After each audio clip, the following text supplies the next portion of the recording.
অতি সোনকালে ভাৰতীয় বজাৰলৈ আহি আছে টাটা নেনো ইভি। এখনত থাকিব 200 কিলোমিটাৰ মাইলেজ। সমগ্ৰ বিশ্বতে ইলেক্ট্ৰিক গাড়ীৰ চাহিদা দ্ৰুতগতিত বৃদ্ধি পাইছে। ভাৰতত ইলেক্ট্ৰিক গাড়ীৰ চাহিদাও দ্ৰুতগতিত বৃদ্ধি পাইছে।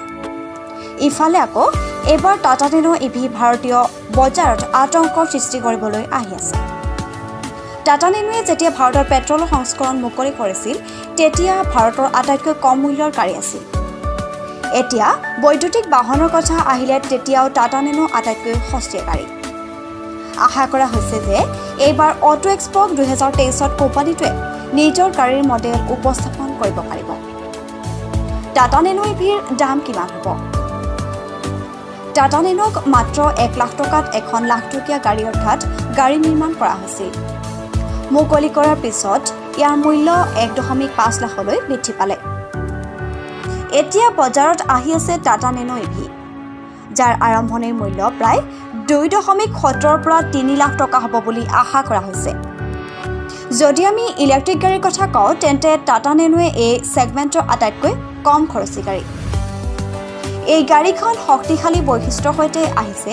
সস্তীয়া গাড়ীৰ আটাইতকৈ গুৰুত্বপূৰ্ণ বৈশিষ্ট্য হ'ল ইয়াৰ মাইলেজ।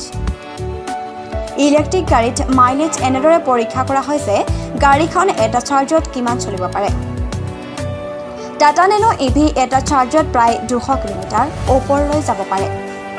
খবৰ অনুসৰি এই গাড়ীখনত 15.5 কিলোৱাট ঘণ্টাৰ ক্ষমতাৰে লিথিয়াম আয়ন বেটাৰী থাকিব পাৰে।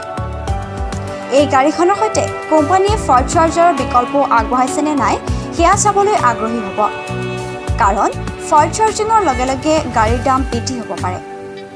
সম্ভৱ যে ইয়াৰ বহু ভেৰিয়েণ্ট মুকলি কৰা হ'ব আৰু প্ৰিমিয়াম গাড়ীখনত ফাষ্ট চাৰ্জিঙৰ বৈশিষ্ট্য উপলব্ধ হ'ব।